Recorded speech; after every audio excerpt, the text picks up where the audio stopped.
There we are, the zoom-in shot from the feature match area here in San Diego, California, where it is roughly 2:20 p.m. local time, 14:20 for you folks that tell military time.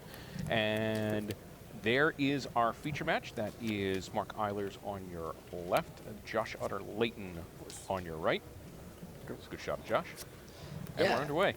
That's exactly what we want to be seeing in this matchup. It's turn 2 Voice of Resurgence. Really, really hard for Josh Jack to deal with. That Goral's Chainwalker is certainly not going to be attacking profitably. And he's definitely not going to be blocking. It is easy to forget about the Unleash mechanics drawback. It doesn't simply make your creatures bigger as much as we would like it to. All right, Josh coming down with the...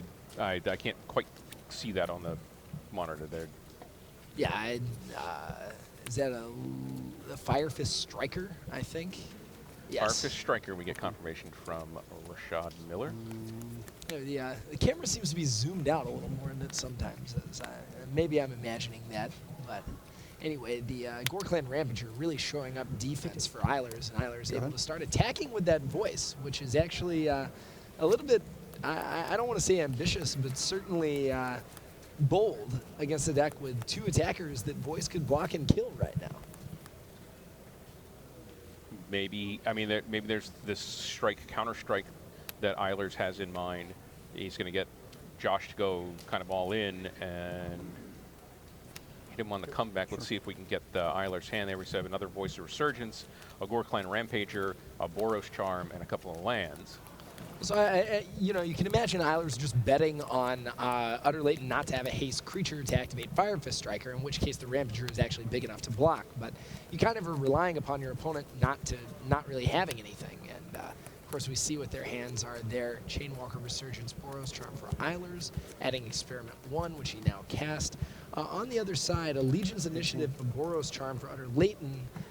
Not going to really break through this draw by itself, but a frontline medic Fire Fist Striker certainly may. Is this the weakness of the fast hitting decks, that, you know, when you are playing these 2-mana things on turn 5 and 6, they're not as spicy as playing an Aetherling, for example? Well, yeah, that's exactly right. I mean, you really have to make sure your early turns are extraordinarily effective, because the cards you're drawing in the late game are just not that powerful. Eilers, you know, Voice of Resurgence in the second turn really halted Utter-Layton's offense. He had the frontline medic, but it was just, it right now appears to be too little too late, as he's staring down, I believe, 6 points of attacking damage from Eilers, backed up by a Boros Charm. Well, there's 4 more, yeah, so. We also can't forget about the ability of Boros Charm to regenerate his team. Wow, fast result. Florida's Steve Mann takes game 1 from Hall of Famer Shuhei Nakamura. All right, so we see Josh really try and figure out how to handle this attack. He's getting threatened for about 1/3 of his life total right now, so kind of a big difference. Not really a lot he can do with that Boros Charm with 1 mana open right now. You know, turn 5 here in this game, both players are at 18. An unusual circumstance for both of these players this weekend. Right. That frontline medic, I mean, that makes your guys indestructible when it attacks with 2 other creatures. So, I mean, you can just get in.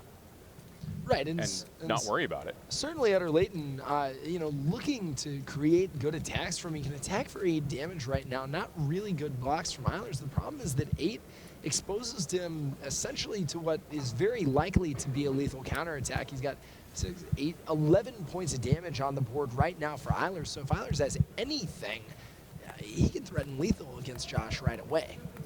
Eilers at 18, Josh Utter-Layton at 12.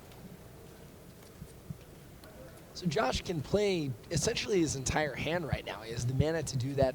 Legion's Initiative can pump his team and actually then use the ability to get his creatures back to block on the next combat step if that's what he wants to do. With his back against the wall right now, it's not usually how you want to be using the card, but that's certainly an option that he has ahead of him. Foundry Street Denizen, on the other end, also going to benefit from that Legion's Initiative, which creates multiple triggers and can actually make Denizen pretty substantially sized, even if you don't have any creatures to cash from your hand. So remember, Legion's Initiative is going to give all the red creatures you control +1/+0, the white creatures +0/+1, and then you can spend a red and a white and exile it, and then exile all the creatures you control, and at the beginning of the next comeback, they come back into play. Exactly. And looks like he's going in. I think maybe he thinks he just can't win without attacking. Take 7. Yeah. And he's in for 7. 11. Isers goes down to 11. Sure. Go. And that's when we see that Urbanite come down, or sorry, I always want to call it an Urbanite because that was a playtest name. Denizen come down. And a pretty big top deck opportunity for Isers here. Really wants another Boros Charm, probably put it away. Instead, though, it looks like he draws a Stomping Ground. Not really in need of more mana here on Isers' side.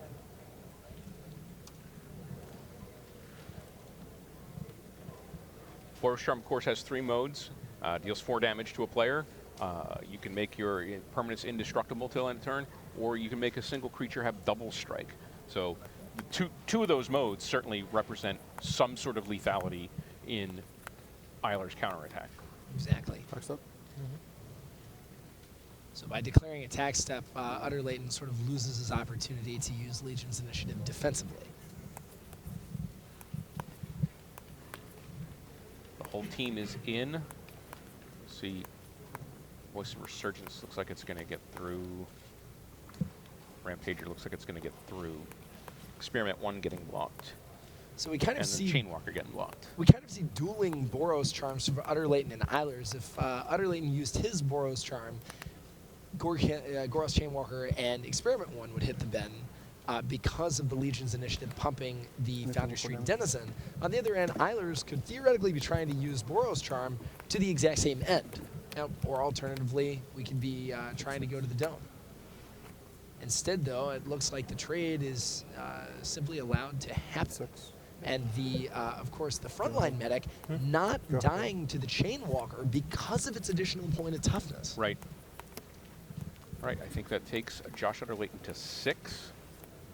Isler's still at 11. And I'm wondering to what extent the Chainwalker not training with the frontline medic was simply an oversight. Because right now, Utter Leighton actually has a pretty healthy counterattack. It looks like he can get in for 4, 7, 10 points of damage. Plus the Boros Charm we know he has in his hand, and that's game. Yeah, that's exactly right.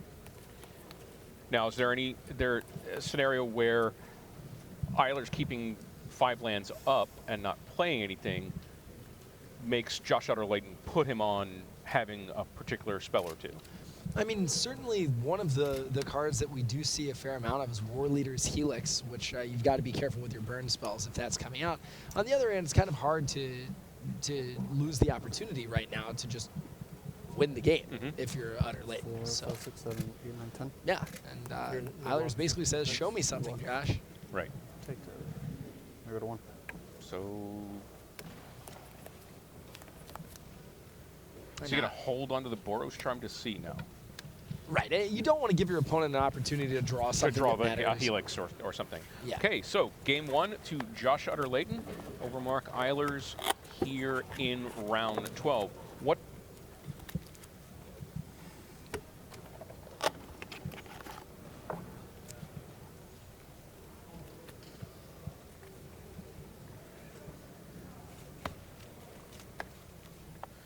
My colors, my guild, my shirt. Proclaim your allegiance today by purchasing your guild shirt apparel at mtgmerch.com. Of course, the only correct guild shirt to purchase is Orzhov. I believe that you believe that. That is certainly one interpretation. All of those very, very hot-looking shirts. Zach, of course, representing, what's that, Selesnya you got on there. Oh, right? that is yeah, yeah, I'm all about communal love and learning and harmony and peace. I'm more about setting all of that on fire. I gotta be honest, when this block rotates out, I'm gonna miss all the guild stuff. I really am too. I think you actually learn a lot about a person from their guild preference. I think. And plus, just some cool merchandise. I wear this shirt around. I'm not even going to lie. It's a nice shirt, man. All right, we're gonna bring Legion's Initiative up onto the screen so you can take a good look at it. Once again, it's a very aggressively costed enchantment for red and a white. Gives your red creatures +1/+0, your white creatures +0/+1, and then a big combat trick. So there was originally there was some difference to the design of this. Yeah, so originally this card was R-Dub. Creatures you control get +1/+0. Sacrifice card name. Creatures you control get +0/+10. Wow. Yeah, which, a nice, kind of symmetrical design in some sense. But Rashad informs us that he likes big butts. So do I. That's why I made this card. I can't lie about it. But yeah, we shook it up a little bit to play more with a guild theme and to have this neat ability to dodge Supreme Verdict, trigger combat abilities, including things like the Foundry Street Denizen that we saw, and just to kind of be cool. It's putting creatures into play during combat, which is not something you see a lot. Just kind of changed to be a little bit sort of trickier and more interactive of a card. Well, yeah, it's a thing you got to think about. There's no like auto button. This is exactly how I'm going to play this card all the time. I got to think about whether I want to use it offensively or defensively. Yeah, exactly. And as we saw in the last match, can actually create some pretty complicated states for your opponent. As you can essentially untap your team after committing to a big attack. You can dodge removal spells with it. Just honestly, an extremely versatile, relatively powerful card. Yeah, nicely designed. Again, very aggressive. Nice mythic rare. And yeah, any 2-mana mythic rare is going to probably have a pretty big effect. So what kind of sideboard action are we going to see out of Mark Eilers here? Well, I think if you're Eilers, you absolutely want your unflinching courage. That goes without saying. You've got 3 copies of Mizium Mortars that I think you're going for, too. Not as powerful as you can imagine it being if you overload it, because your opponent has at least 4 Boros Charms to keep his team alive. But, they don't always have it, and sometimes they have to use it earlier, in which case you can wipe your opponent's side of the board at no cost to your own. So I would expect, Unflinching Courage, Mizium Mortars, potentially Domri Raid, but that card can be under, assault very early from Josh. Josh's side, I think you're definitely going to want your Boros Reckoner in out of the board. It's there for your creature matchups. I could imagine a world where you would want Electrickery, kills Experiment 1, Dryad, Militant, and Fire Fist Striker, but also blank a lot of the time. So we'll have to see. I think Arrest, finally, against your opponent's 4/4 creatures and Voice of Resurgence, almost a must-have. We talk a lot about what cards players are going to bring in for the sideboard. Yeah. Well, this card sided in for this matchup. But we don't talk a lot about what cards we're going to side out. Of course. What are we probably not going to see in games 2 and 3? If from Eilers, I'm not a huge fan of Gorehouse Chainwalker in a matchup like this. It just gets outclassed pretty quickly. I'm comparably not the biggest fan of Dryad Militant because it's just hard to get ahead with it. It sort of trades any time your opponent wants to trade. Along similar lines, Legion Loyalist does a little bit. It helps you break parity. I think Foundry Street Denizen would be the card I'd take out if I were Josh, and I'd probably do a straight-up swap. Well, no, I was thinking I would swap my frontline medics for my Reckoners, but I don't think that's true. You want to be attacking every turn if you're Josh, so, potentially Legion's Initiative, the +1/+0 doesn't matter all that much. Potentially Gorehouse Chainwalker for the reasons that we talked about. That are also true of Eilers, but I think there's several different ways that you can go with this, depending on how high you're comfortable taking your curve and how many 3-mana creatures you're okay having in your 21-land deck. We expect maybe games 2 and 3 of this match to be slightly slower than game 1 would have been. Yeah, and that's something that not only is a trait of aggressive games 2 and 3 in general, but I think in post-sideboarded games in particular, it's just so much easier to tailor the answers in your deck specifically to the threats that your opponent presents, that a lot of the time the game drags on for a little bit longer. I tend to want to figure out ways of gaining card advantage in some way in games 2 and 3, just in order to take advantage of that lengthened game state. Now, we talk about card advantage a lot, and folks think of it as I'm drawing more cards than you. But that's not all there is to card advantage, is there? No, of course not. You can gain card advantage with stuff like Domery Raid killing multiple creatures, Mizium Mortars killing multiple creatures, or just ways of making tokens, or getting a 2-for-1 off your Boros Reckoner. A lot of ways to gain advantage. Okay, from this back match, we have Reid Duke is up 1 game on Tom Martell.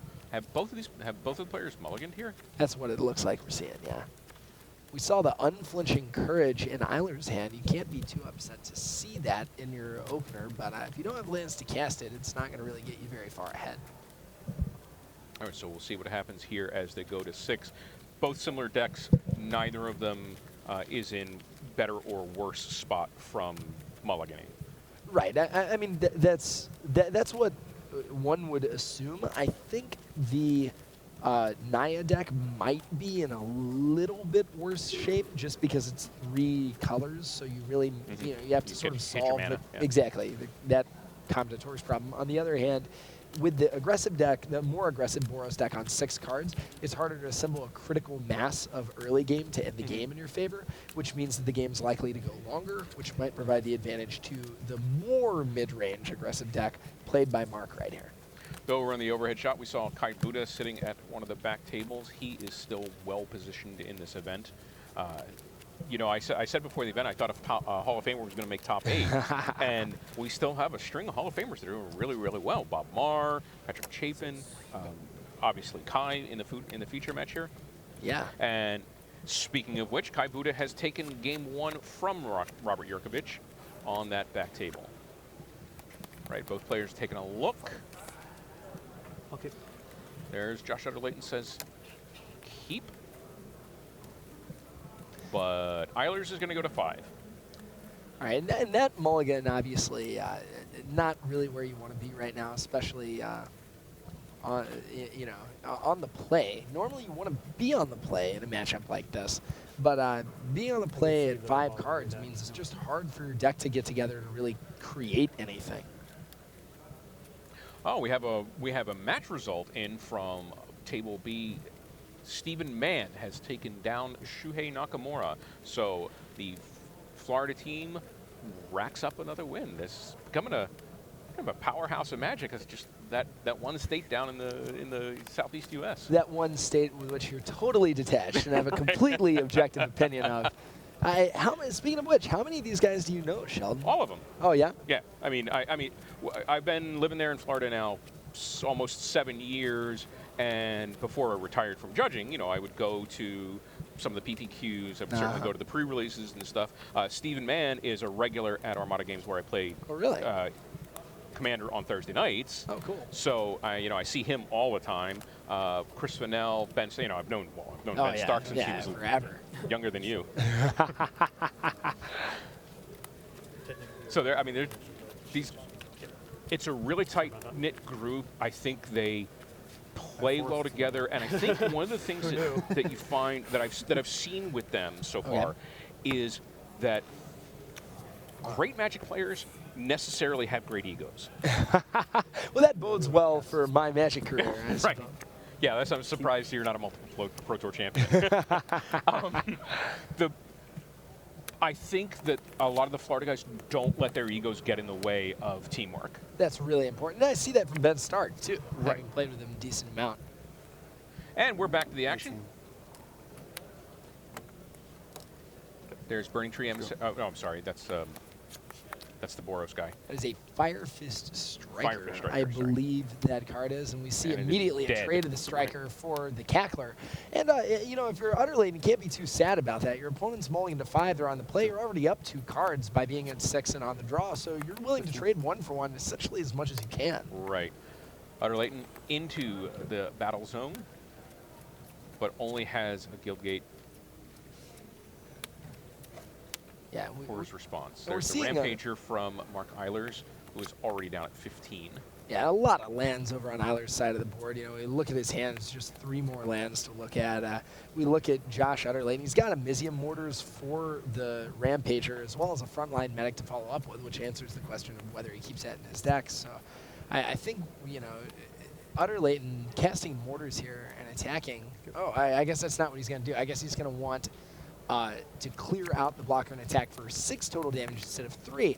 The downside to this play, though, is that if Eilers top decked a Boros Charm, all of a sudden that Mortars is not going to essentially do very much. Go ahead.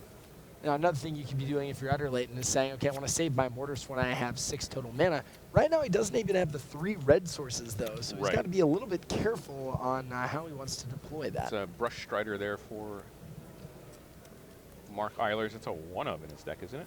Yeah, what is a Brush Strider? No Unleash. I'm not confident that I've ever heard of this card in my entire life. Very possible I have. We're gonna go to Gather to double check. It is a beast. A 2-mana, 3-1. It's a 2-mana, 3/1 beast that has vigilance, I believe. 1. That is correct. 3/1 vigilant beast. All right. So, Another flooded. another frontline medic for Josh Utter-Leighton. And really a flooded board on Josh's side of the table. Josh played the Cackler without a 1/1 counter on it, just to create a block right here. And you know, again, Josh has a plan. He's sticking to it. He's just going to sit on his medics. He's going to sit on his Chainwalkers, attack for 9 over and over again until the game ends. Firefish Striker for Mark Eilers. Utter-Leighton is down to 12, Eilers at 15, but it just feels like a turn of the tide here for Josh Utter-Leighton. Well, yeah, I mean, you see Eilers just no cards in hand. No blocks. Josh with one plan. He's going to take him down to 6. That means any 2 of his 3 creatures get through. He's in decent shape. The one thing Utter-Leighton can do here is just save his Mortars. I mean, I really admire this play to just force through on a blocker. He realizes at 12 life, facing 6 points of attack, there's no one card in the Naya deck that can deal 6 damage. Right, there's no overrun here to... Right. So what you might want to do is save the Mortars until you need it to smash through a blocker. Right. The reason that I would cast it here is because the last thing you want is for Eilers to top deck Unflinching Courage. Right. And, all of a sudden get out of range. But there we are. That's the match. Josh Utter-Leighton takes down Mark Eilers 2 games to 0. We saw an unfortunate mulligan to 5 there, but it was aggressive and early, over early, just like we predicted. Not 1 in the feature match here. Really? Yeah. Next 2 and 1. It's kind of funny. it's kind of funny, Utter-Leighton says as he calmly emerges victorious.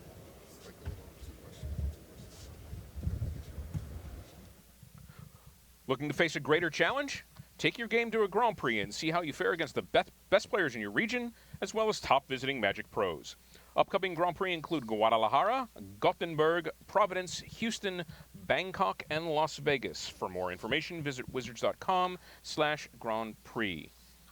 Looks like we are going to have plenty of time to go back to one of the feature matches, but first, Rashad Miller is going to talk to Josh Utter-Leighton.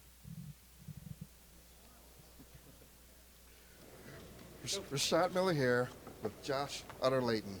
Now, you showed a lot of patience with that Mizian Mortars. Just not, I mean, there was a Gorehouse Rampager in play. Yeah.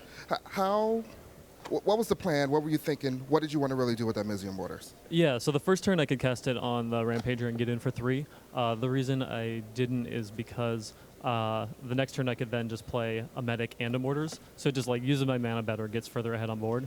And also I had 5 lands already. So if he actually had, a good draw and had a bunch of creatures to play, I was going to want to overload the Mortars, so saving it for that as well. So even if I wasn't going to save it for overload, I would want to just wait and play it on the next turn to be able to play 2 spells in a turn rather than just be stuck on 1 a turn.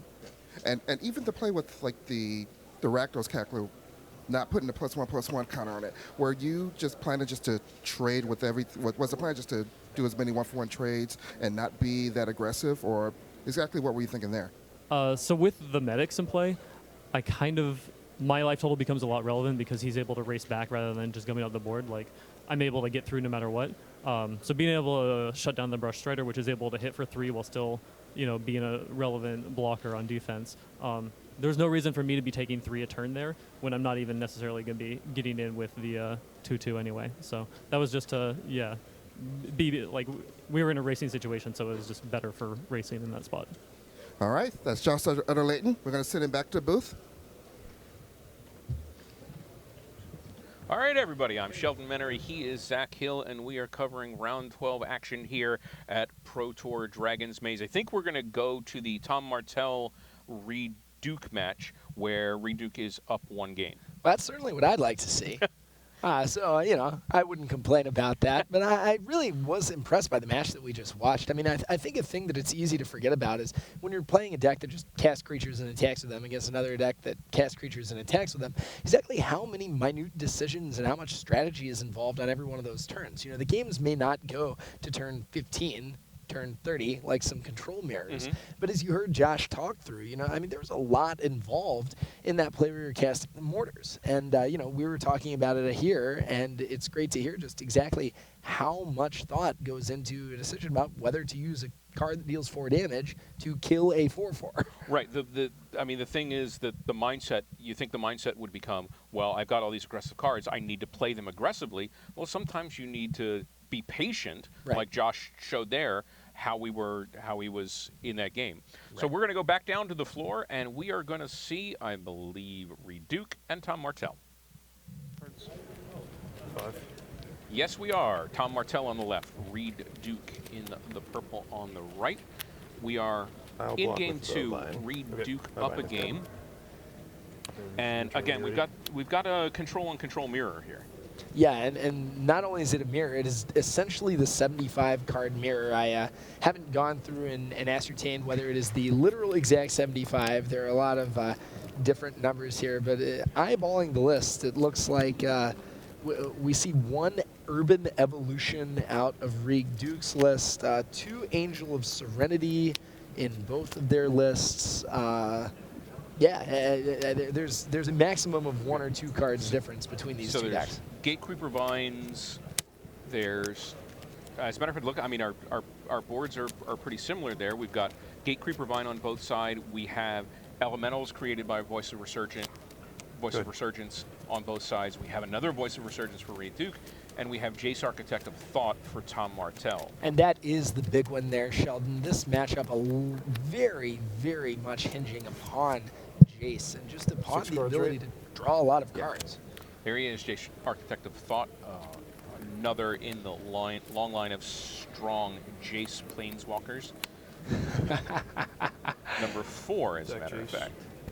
You know, I remember when we just printed Jace the Mind Sculptor and Bandit recently, and there was a Jace Memory Adept in Magic 2012, I believe it was. We got a lot of emails just like, how can you print another Jace? It has the same name. Yeah. So the Elemental gets in to attack Jace, and Tom Martell decides to throw the Gate Creeper Vine in front of it.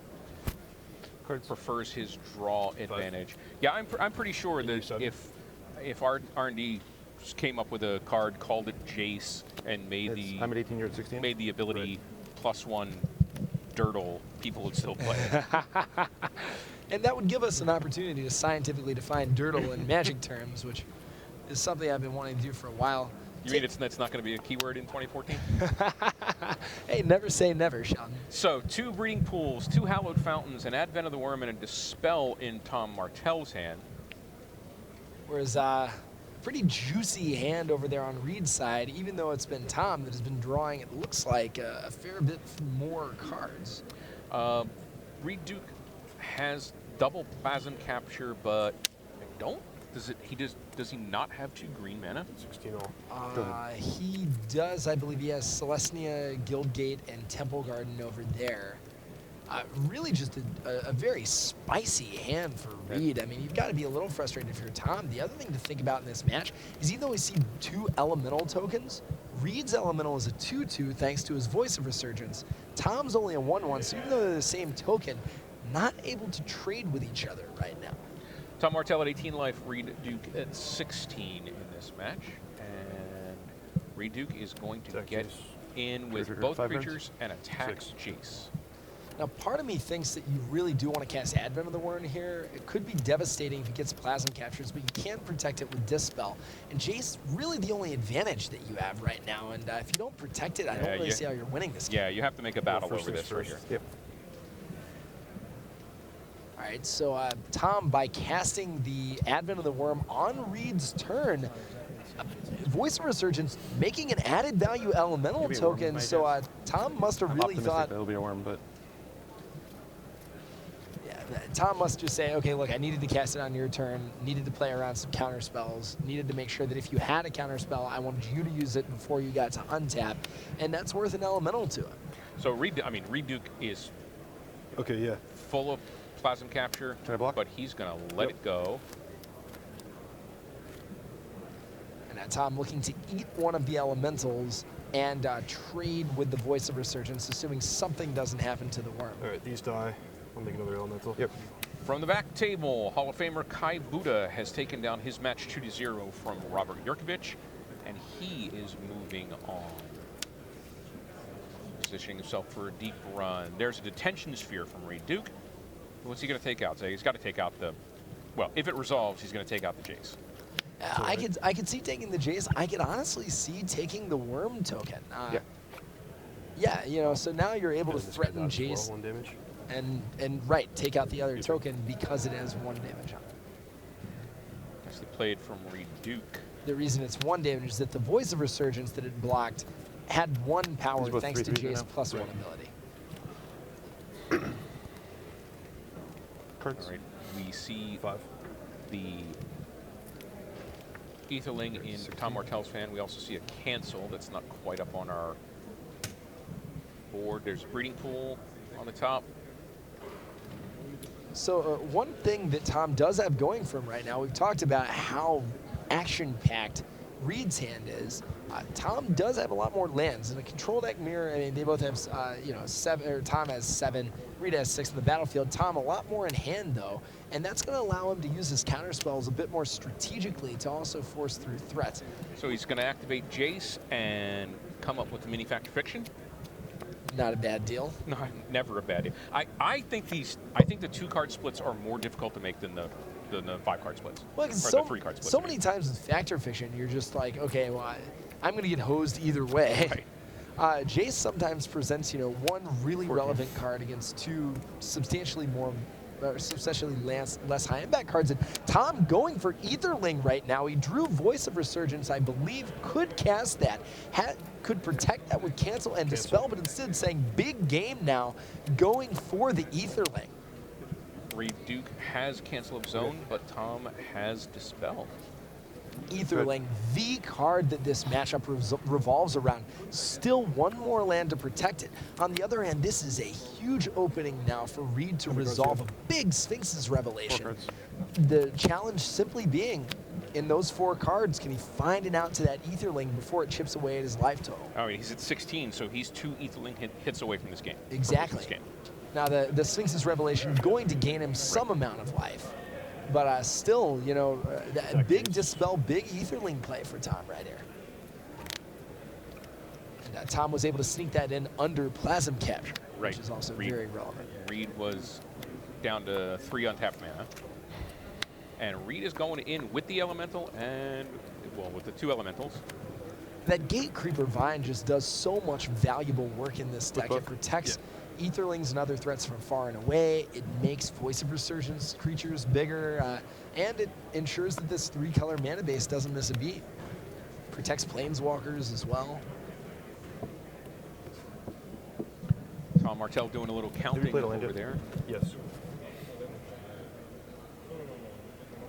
Reid Duke thinking. So I'm trying to think, what are the reasons here not to block? Yeah, okay. Probably not too many, because he decides that that's what he wants to do. Take out the Jace with the other one. For 4. And he's going to Sphinx's Revelation for 4. That will take him to 20, importantly giving him 1 more turn against the Etherling. Exactly. Would have been pretty gigantic for Tom to have had another dispel there. But, yeah, so Tom, not too many action spells in his hand. We see Cancel, we see Detention Sphere. Although, is that a Sphinx's Revelation? I think he drew a Sphinx's Revelation. Right, huge top deck for him, although he probably is going to want to be using his mana on Etherling if he wants to put this game away fast. Well, what are the major threats to Etherling right now? Not too many. I Yeah, think right, not too opposing many. Aetherlings and life gain spells. I mean, Tom, though, is at 14. Reid does have a 2-power attacker on the board, so, you know, getting his own Unblockable. Aetherling could be How much? relevant. Just 4. Just 16. 4, he says. That would take Reid Duke to 16, which again is a magic number of 2 hits Right. from 12. the Aetherling. And that's probably why we didn't see Tom pump it further than that. If it's 3 attacks either way, it's 3 attacks. Good. So he just says go, keeps all his mana up. He has 8, I believe. Now that Aetherling of Reid's is a huge top deck for him. I mean, one of the only things that can race an Aetherling is another Aetherling. He's got counter magic to protect it. The problem is simply right? access to mana. He only has 7 lands right here. Cards. So if he's going to 7. cast it, he's going to cast it naked because he's got no 1-mana counterspell. So we see that Voice of Resurgence hit the table. It's going to make Tom a lot more tight when it comes to his ability to cast his own counterspells. Yeah, how long is our time extension? Reid asking the judge how long extra fine. they had. We tend to start the matches in the feature match area a little later because of the necessities of the camera, so they'll generally have an time extension. There's the another Gate Creeper Vine, which gets him more land, and of course it adds to the count for his elemental. Right. His elemental right now, a 4/4 Voice of Resurgence, threatening to produce another elemental should anything else happen on Reid's turn. But you got to think Reid trying to set up his own Aetherling as well as he can, or just is not just his own Aetherling, but as big attack as possible, given the very limited clock under which he's operating right now. So let's take a look back at Tom Martell's hand right now. He's got the cancel, he's got the Attention Sphere, he's got Sphinx's Revelation, and he's got a Guild Gate. So if he plays Sphinx's Revelation right now, what does he play it for? Do you have cards now? I don't even know. Yeah, I mean, if he casts it right now, To protect it, he can only cast it for 3. yeah, and I don't know that it's worth giving your opponent an elemental just to draw 3 Red cards. for I think you 2. just have to tap out, or I mean, he might be proving me wrong right here. He might just be saying, okay, I want 2 cards and I want a couple life. elemental. He's showing the cancel mana. Yeah. Okay. So He brought it, he set it aside. So I mean, we're fighting the war over that plasm capture. That is going to tap Reid out, meaning that Tom's Detention Sphere can Yeah, deal with all these elemental tokens. So maybe that was a ploy just to get Reid to tap out, so as for Tom to have enough mana on his turn to attack for the maximum amount of damage with Aetherling, cast Detention Sphere to avoid dying, and still kill Reid next turn while protecting his Aetherling. Right. I mean, resolving the Sphinx's Revelation also pretty good. Yeah. Oh yeah. I mean, but it's 2 cards and 2 life. It's not bad, but you know, I don't know how. Right. The play was the more important part than the cards in life. Yeah, and I'm trying to figure out why Reid countered that Sphinx's Revelation. I mean, it was only 2 cards and 2 life. Tom clearly representing cancel. I mean, I guess he just said, okay, this plasm capture isn't doing anything These else. for the but elementals. Unblockable. I have to think, though, you just don't Attack care for that 8. much about 2 life and 2 cards. Right. All right. He I'm at gets 10. in with the unblockable Aetherling, drops Reid Duke to 8. Go ahead. And I think there aren't a lot of outs here for Reid Duke. Well, I mean, what Reid needs right now is a giant Sphinx's Revelation of his own. You know, to keep him in the game a little while longer, race with that voice, and hopefully produce some threats. He's got his own Aetherling. Unfortunately, just because it's another Aetherling doesn't mean it can block it. Right. We see Celestia Key Room also capable of contributing to the board. Play Jace. Yep.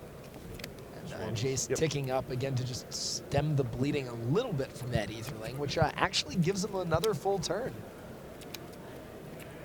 Right, because it's going to make the Aetherling 1 smaller. Right. That is actually very, very important right now. Hand a counter magic and Loxodon Smiter for Tom. Smiter very relevant, meaning he'll be able to block at least one of those Voices of Resurgence.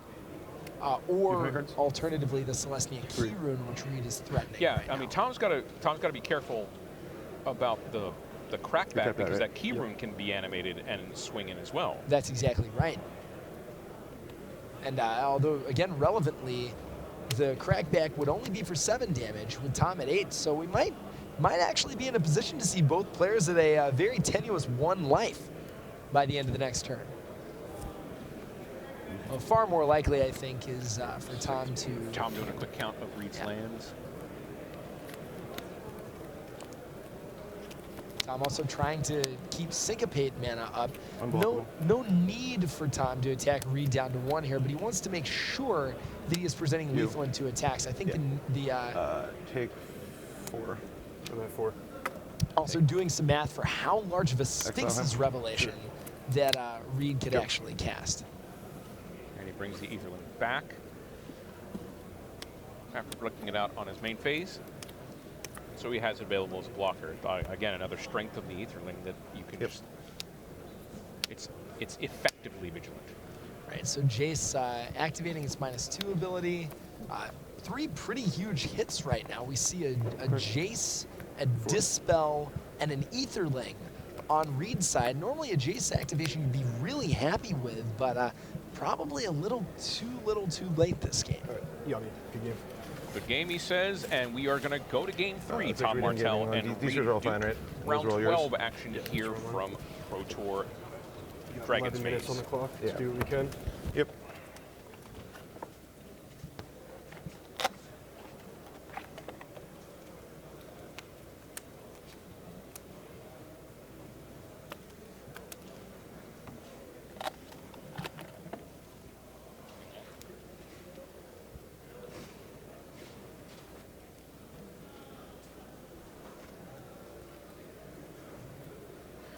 Dak Faden is the greatest thief in the multiverse. Follows adventures in the Magic the Gathering comic produced by IDW. Special promo card unique to the IDW comic series comes in each issue.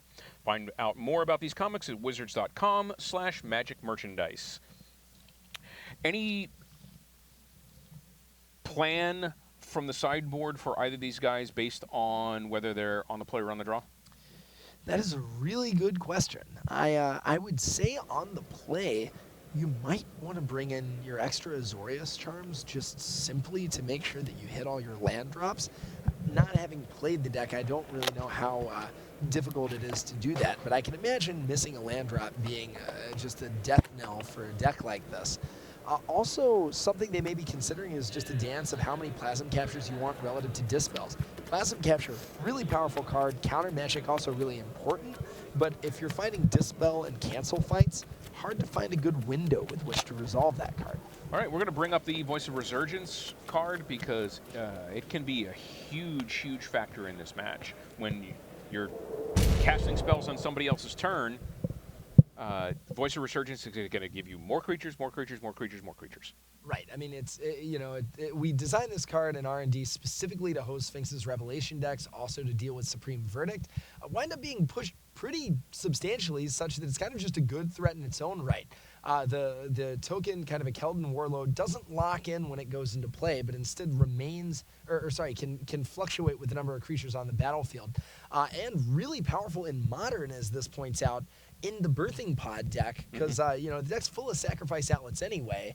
You get the sacrifice bonus with Voice, or you get to trade with it. You get a giant creature, and you get whatever the sacrifice was putting you ahead on in the first place. So extremely powerful card, very relevant in this matchup, and one of the only things that can compete with Aetherling to really threaten the board state. Is this one of those cards that you think gives the Bant control the slight edge over the Esper control like we were talking about earlier? Oh, I think it's one of the principal cards that allows that to happen. Yeah, absolutely, Sheldon. I think that Voice just, when it's on the battlefield, there isn't very much Esper can do about it. Against some other decks, it's a small component of what they're doing, and the rest of what Esper's, strategic plan is so much more powerful that the card doesn't matter. But the Bant deck, able to present exactly the same threats that Esper does. I mean, it's got Aetherling, it's got Sphinx's Revelation, it has Jace, but it also has Voice of Resurgence. So it's not as though once the Esper deck deals with Voice, it's in the clear. Still has a lot of the most potent cards in the mirror match to deal with after that happens. All right, we're going to see game number 3 in this match of 2 of the top pros, 2 guys that are Okay, go. in the hunt, and we are off and running with Reid Duke starting with a guild gate. Now, we were looking at the differences between these 2 lists, something I did not notice last time. Reid does not have access to Advent of the Worm after sideboarding, and Tom does. We saw that come into play very relevantly last round, and that's something Reid's going to have to pay attention forest. to. Gate Play Creeper this. Vine for Yeah, Reid Duke. He plays land, says go while he searches for a forest. Here we get a good look at Gate Creeper Vine. When it enters the battlefield, you can search your library for either a basic land card Go. or a gate. And we're surprised that a couple of the Maze's End decks weren't playing this card.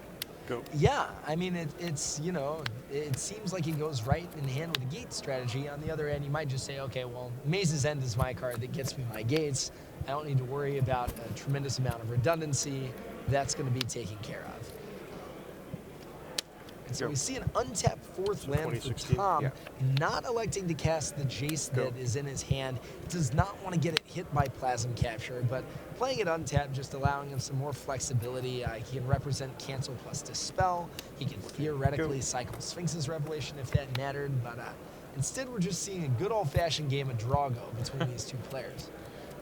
Takes me back. The good question mark Yeah. old days? The old days. They're Let's cer- yeah, just right. leave They're it at certainly that. the old days. There we see Cyclonic Rift in Tom's Good. hand. There's his Dispel. There's a Sphinx's Revelation. Go. You have to imagine a Sphinx's Revelation is going to 6. be for 1 less than he can actually cast it for in the next few turns so that he can keep that Dispel mana up. So it looks like Tom continuing to hit land drops, kind of top decking his lands, which is exactly what he wants Go. to be doing. Syncopates Etherlings from Reid's side, but neither player really able to Go. commit anything 7. to the board. So nothing from Tom Martell. Go. This is exactly what matters in matchups like this. Like, all you want to do is to be the control player that's able to play more land drops. We see 2 Sphinx's Revelations from Tom.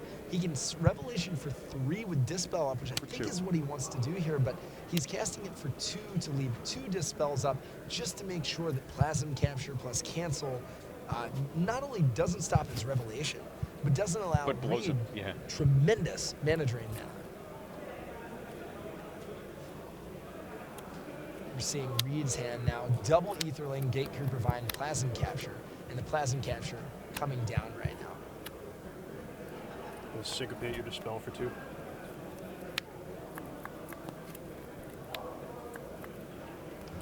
So Reid still leaving up 2 mana, representing another counterspell. Tom trying to decide how much he wants to burn his last Dispel. Remember, he can Dispel the Plasm Capture, but if he does that and Reid simply just has another Sphinx's Revelation, that could be bad news for Tom. You want to get ahead on cards. You want to get ahead on life. Think about what I'm dispelling. If we have another counterspell, it won't matter, but I'm thinking if it matters. Okay, Tom's saying, does it matter? Right. So Yeah, you're you wanna syncopating the explain the dispel rules upon here? the capture. I Well, will he can counter the either of capture. them. Alright, so everything ends up in the graveyard. Yes. Everything, yeah. And you draw 2 cards and you get So he's 16. he's tried to dispel the Plasm Capture, which Cards. was syncopated. 4. Going to dispel the Plasm Capture again, Right. so that it doesn't resolve, and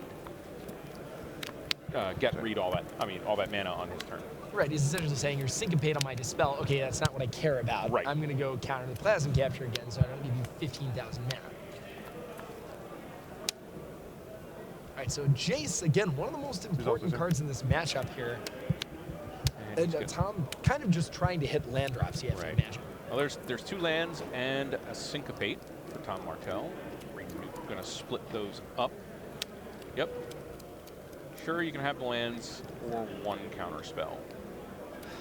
And this is a big moment for Tom. I mean, Tom really does need those lands. On the other hand, Syncopate, very important right now against the Sphinx's Revelation from Reid. But what Reid's very likely to do next turn is simply say, okay, we've entered that phase of the game where it is Etherling time. And this Etherling from Reid looks like Tom, a lot of answers in his hand, a lot of powerful cards, not a lot of answers to Etherling. Another Sphinx's Revelation in Reid Duke's hand. Big revelation top deck for Reid, but I think Etherling is probably more important at this stage of the game than even a card as Definitely. powerful as Revelation. Cards. Especially since there are about 2.5 minutes left in the main round. Another 3 minutes here for this match, so time can be tight. I mean, Etherling can win a game pretty quick. Tom Martell's at 16, playing 2 Shocklands up. Syncopate. He's going to Resolve. Go.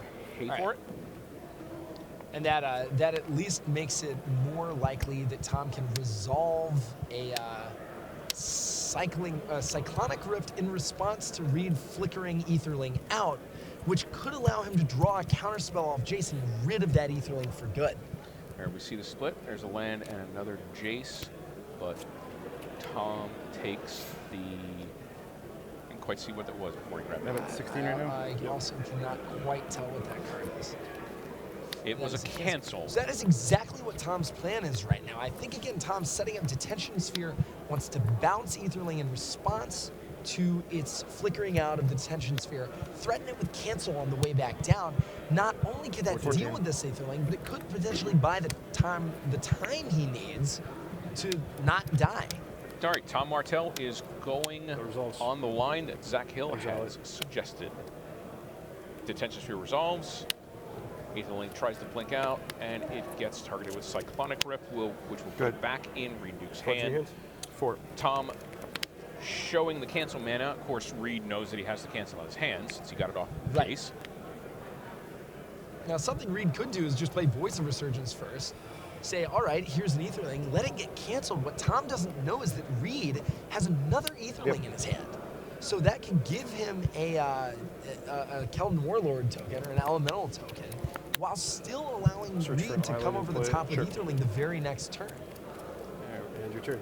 Reid Duke doing what we like to see, to hear all the players do, is clearly announcing their actions. He said he's going to get an island with the Gatecrew have the Divine blue right there. and play it. Right. There's Jace Architect of Thought coming down Jace. from Tom Martell. Sure. And Reid says, sure. All right. Minifoff, land, Detention Sphere. Did you play land this turn? I have not yet played a land this turn. Confirming, Reid Duke confirming that Tom Martell has not yet played a land this turn. That could be Does. significant in the split. Sphere and Guildgate. Yeah. And giving him Sphere Guildgate says essentially, like, I'm at I 14 don't right now? really care Yes. about Detention Sphere. I actually don't want you having 2 lands. And if you're going to take this, you have to have land necessarily that goes going to be tapped. So we hear over the intercom the call for round 12. So we're going to have about Good. 3 more minutes in this match, and then, of course, the 5 extra turns. Yeah, and Reid just saying, all right, all I want to do this last turn was cast as big a Sphinx's Revelation as I can to set myself up for an Etherling that really matters next turn, which will conveniently kill Tom within the amount of extra turns, even should time get called. And Tom, if he can Revelation back, can't quite threaten a tremendous Revelation right here. It would only be for 3 cards. Right, so there is some thought. We know that Tom Martell at has 12 right cancel now. in his hand. Yeah. And Tom also knows that Reid has Etherling, so he has to decide what's more important right now, a Revelation for 5 or 8 points of attack Tom. of unblockable, uncounterable, That unavoidable Resolves. damage. Right. 25. Yeah, I mean, I think Tom Martell's in a unwinnable situation there because either he lets Reid fill his hand up to protect the Etherling, Right. or gets the Etherling for free. Yeah, exactly. I mean, I think you kind of have to hope if you're Tom and you let that resolve and just Reid blanks like crazy. But Reid, of course, drawing Dispel, which is probably the best possible card to draw in that situation. And these voices, again, ensuring that if something is done about that Etherling, it is not going to be easy. Right, because it's going to create elementals, which can kill him as well. Exactly. There's the Etherling. There's the cancel. That is no small, that is Dispel. no laughing matter in that elemental right there. It is quietly a 5/5 creature on top of the 4/5 Etherling. Go. Yeah, Tom Martell now back up against it. And Tom just kind of chaining Jaces into each other, digging for answers right here. Now, these voices are not bad right now. Tom, Reid splitting voice land versus voice. Clearly, of course, doesn't want to give him the option to draw two voices, which will deal with that elemental in a nice fashion. 6. Reid Duke has 6 cards, has 25 life. Tom Martell at 12 life and a full grid. We have now entered the flicking cards around phase.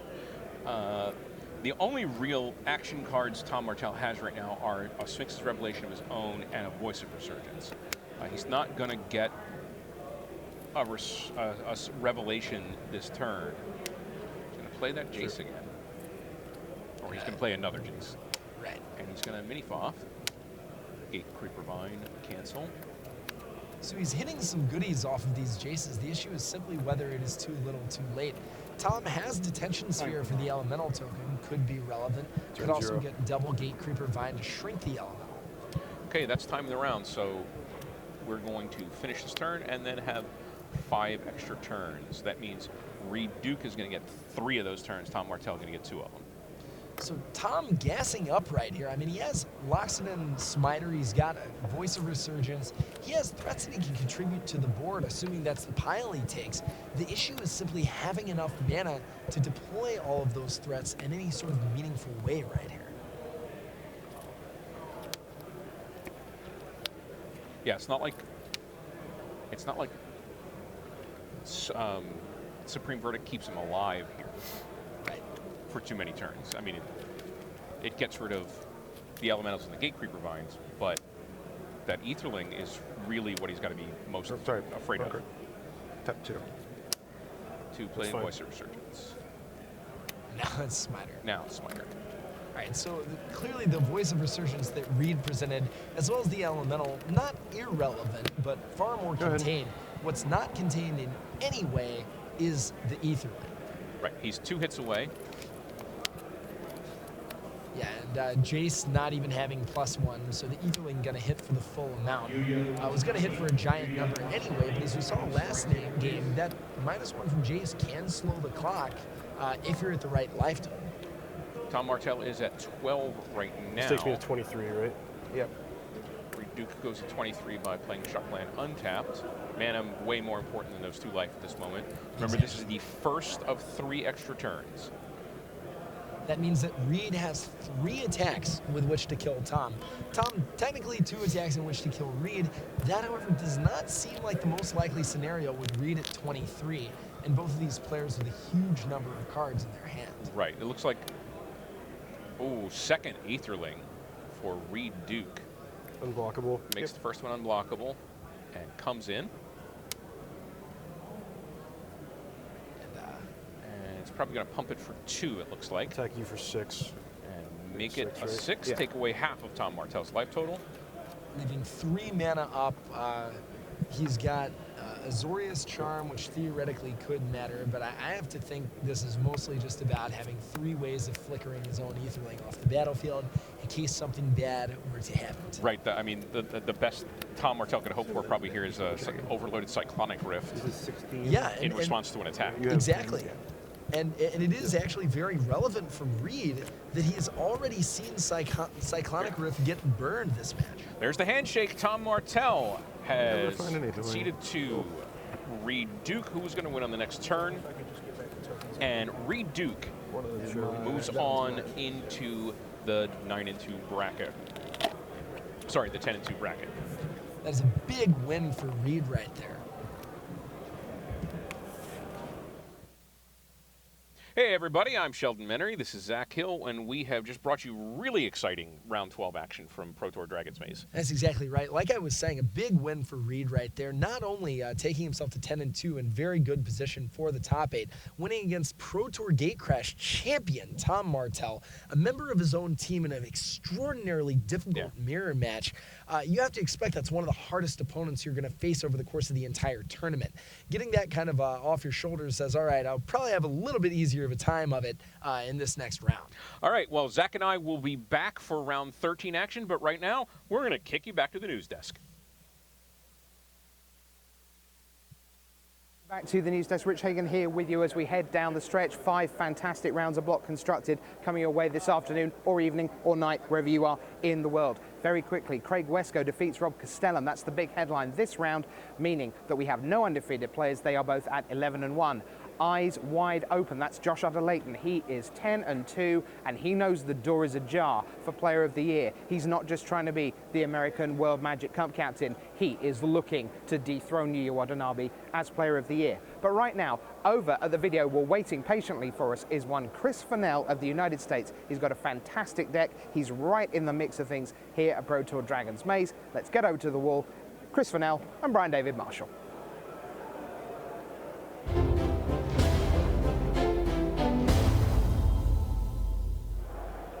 Hi everybody, welcome to the Tournament Center. This is Brian David Marshall here at Pro Tour Dragon's Maze, and I'm here with one of the most winning players in the limited format at Pro Tour and Grand Prix competition, Chris Fennell.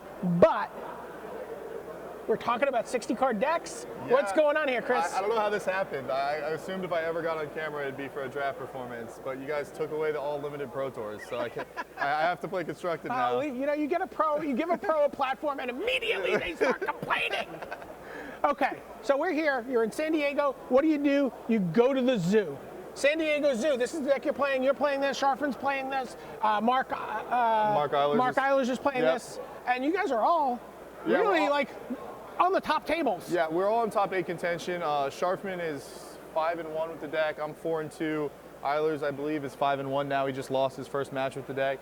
And we had one other player play the deck, Lewis Laskin, helped design it, and he was, I don't know what he did this round, but I think he was 2-3 going into this round. Okay, so now when you talk about a zoo deck, that means Naya, red, green, and white generally, but this actually comes from a Gruul deck that you were playing in block prior to Dragon's Maze. Yeah, I played, I just borrowed 4 Domries from a friend and built this Gruul deck on Moto just so I had something to play, and basically it was just a bunch of 1-drops and Legion Loyalists and Slaughterhorns and Rampagers. And then ironically what happened is I kept running into the card Armed and Dangerous, and so I thought maybe it was good and constructed. So I jammed 4 Armed and Dangerous and 4 Domries in this deck and started playing it, and we went like 16 or 17-0 in matches on Moto. Okay. And what happened was the Esper deck stopped playing all the Shock and Gate lands. And once they stopped playing the Shock and Gate lands, we could only get them to 4, and we couldn't kill. we literally. You were counting on those 2 shock lands. I needed 2 shock. I needed them to shock themselves twice to win. So we would only get them to 4 instead of 0, and so we changed it. Spoiler alert: there is no Armed and Dangerous in this deck. Right. Let's take a look at what we got. Start out with the 1-drops. Tell us about Experiment 1 and Dryad Militid. Well, Experiment 1 is just the best 1-drop in the format by a mile. He becomes a 3/3 very easily in this deck. He can become a 3/3 on turn 2. I'll talk about that in a second. But also, he regenerates from Supreme Verdict and then becomes a 2/2 again. So he's always just a constant threat. Just the best 1-drop in the format by a mile. So in a lot of ways, like Voice of Resurgence, in that he can, leaves a 1/1 behind after a Supreme Verdict. Yeah, and then the Voice of Resurgence token actually evolves him to a 2/2 immediately. So like if they wrath away our Voice and this guy, we have 2 2/2s in play. We play a guy, we basically have 2 3/3s attacking for 6 on the following turn. Right. And this guy's just easy on the mana because we're a red, green, white deck. So pretty much everything except 2 basic mountains cast this guy on turn 1. He's just a 1 mana 2/1. That's very self-explanatory. Okay. Let's go to the next slide. Take a look at. We have an array of 2-drops. Yes. So Voice of Resurgence, this is one of the benefits of putting white in the Gruul deck. Yeah, the card's just so good. I mean, it's amazing. It's aggressive mirror matches, and it's mono red. It's good against every single deck. But it's also just puts control in impossible situations. On turn 4, you can play your Voice and then use your Rampager in pretty much free range. They don't want to give you a 5/5. So it's just too good to not play. It's literally just too good to not play. I think we all understand the Burning Tree Emissary Firefish Striker plan. This has been in the mono red deck. It's been in the the Gruul decks. But what I'm curious about here is this odd split of 3 Gorehouse Chainwalkers and 1 Brush Strider. Okay, this actually we spent a week talking about. More conversation went into these 2 cards than anything else in the deck. We have to have 4 guys that evolve Experiment 1 to a 3/3 on turn 2 off of an Emissary. So we knew we were playing 4 of these guys in the slot. Now, there was a lot of considerations. Like if you attack with a 1 toughness creature and they play Advent of the Worm and you Rampage, your guy dies. because you become a 7/5. A 7/5. Yeah. However, and there's also a protection from green creature in the format, so this guy can't attack into that guy, whereas this guy would gladly trade at any time. But we figured out that the biggest problem was that detention sphere. We don't want to have two of the same creature in play and just get blown out by detention sphere because we don't draw enough cards to pick and choose what we're going to play. So we decided to split the difference, 3 and 1. We think Chainwalker is better. I won't point out that that's not actually splitting it, but Right. Well, we think Chainwalker is better, so we just hedged a little bit. okay, good answer. All right, let's go ahead. Let's take a look at what else we have in here. So you've reserved a separate room for Boros Charm and Gore Clan Rampager. Tell us about these two cards. Basically, every control deck is dead to one of these cards. You just hope you have the one that they're dead to, and if you have both and they never tap out, they're dead. Because what happens is the double strike mode on this mechanic basically functions as the armed and dangerous. Choose your modes. So you can double strike your guy, like they'll tap out for a Jason minus it. We'll only have 4 power, like a 2-power creature in play after the -1, but we can double strike it and hit them for 12 with a Rampager and just kill them. They're always at 12 or less. So you blood rush this, +4/+4 and trample, and then so it's a 6, and then with double strike, It's you're 12. doing 12. And it didn't look that way when the turn started at all. You probably think you're safe. Exactly, and especially on a smiter, because a smiter it's even more. I think it's 14. So, but the biggest thing about Boros Charm is that it can regenerate from Supreme Verdict. So when they cast Supreme Verdict, if we have 3 guys in play and we have Boros Charm, the game just ends on the spot. Your creatures become indestructible, and you get to say they tap out. They tap out. You Yeah. have free reign. You have 8 power in play. They have nothing. You know, and It's like they're changing their pants or something, and someone hits the Sure. fire alarm, and then they trip and fall on their face. Yes, Sort of like that? something like that. Okay. Yes. I don't know what that feels like, but I imagine it's similar. Me neither. So Loxodon and Smiter, Domri Raid, obviously can't be countered, big deal. He's just huge. I mean, he's Yeah, huge. really? He's 3 mana for 4/4. He attacks for 4 damage, and he can't be countered. Like, they can't syncopate him, so he always gets our experiment 1 to a 3/3. He attacks for 4 damage, and honestly, we just couldn't. If you can't beat him, join him. All our guys were 3 powered, and we couldn't beat this guy, so we just jammed him in because he's that good. And then what does Domri Raid do for you? Okay, this is the card that lets you beat control. I talked to a lot of other pro teams and asked them why they didn't play this deck, because I think it's the best deck in the format. And we have an amazing record, and everyone's like, well, we just couldn't beat the Esper matchup. And every single time I asked them, I said, well, did you main Domri? And they're like, no. It's so easy. All you have to do is play 3 guys in the first 2 turns and play a Domri. Unless they have 2 Wraths and 2 Detention Spheres at that point, they can't win. Because you're upping Domri, drawing cards, and you already have a board presence. Even if they verdict away and you don't have a charm, Right. The +1 ability of Domri lets you go toe-to-toe with the control decks in terms of replenishing your card, your hand. Usually they cast Supreme Verdict, and the aggro deck has 1 or 2 cards left in their hand, and they're kind of out of gas. Yeah, well, the other thing is we're so much more threat dense than they are. We're playing 21 lands, they're playing 27. So we have 6 more threats in our deck, plus we're drawing 2 cards a turn, and then this guy ultimates all the time against them because they can't pressure him. And then when he ultimates, you get an emblem with creatures you control of double strike, trample, hexproof, and haste. Yeah, it turns everything into a chroma. It's absurd. Yeah, you problem for the control decks. Yeah, you can't target my stuff. It all deals a million. Your Aetherling has to block. If I have, it's absurd. His ultimate ability. An interesting point, by the way, just going back for a second to Gore Clan Rampager. Yeah. Gore Clan Rampager may be the ideal weapon against an Aetherling. Yeah, it's perfect because you attack into you just bash right into their Aetherling, and then if they block, you Rampage, and they can blink their guy out to save it. But if they blink their guy out, they take the 8 trample, which usually at that point is lethal in the game. Right. And most of the time, people don't play Aetherling unless A, we're already going to lose because they've taken complete control, or B, they're about to die and they need to play something. So it's a damned if you do, damned if you don't situation for them. If they want to let it trade, I'm more than happy to deal 2 and let their Aetherling go to the bin. If that's Let's go to the next slide here and take a look at some of the mana in your deck. So Stomping Ground, Temple Garden, Sacred Foundry. You're taking a lot of damage to get your white. Yeah, we don't actually care. I would play 24 if I could. Okay. Keep moving along. Looking at the basic lands. We have 1 Selesnya Guildgate, 2 Boros Guildgates again, more white. Yeah, well, at the last minute, we added a Boros Guildgate and went down a mountain for a forest so that we could cast all of our 1-drops on turn 1. We didn't want to have 3 mountains and not be able to cast an experiment 1 on turn 1. And all of our white sources have to be dual lands because we have to be able to cast Burning Tree Emissary on turn 2. I don't want to have any draw in this deck that can't cast Emissary on Okay, 2. let's quickly flip through the sideboard.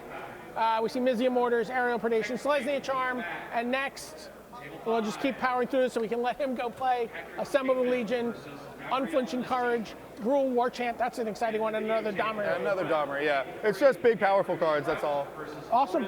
Well, it's been doing really well for you guys. You're like the little team that could. We are. We're climbing So up the hill. I hope you just keep saying, I think I can, the last couple rounds. For Chris Vanel, this is Brian David Marshall signing off from the Tournament Center.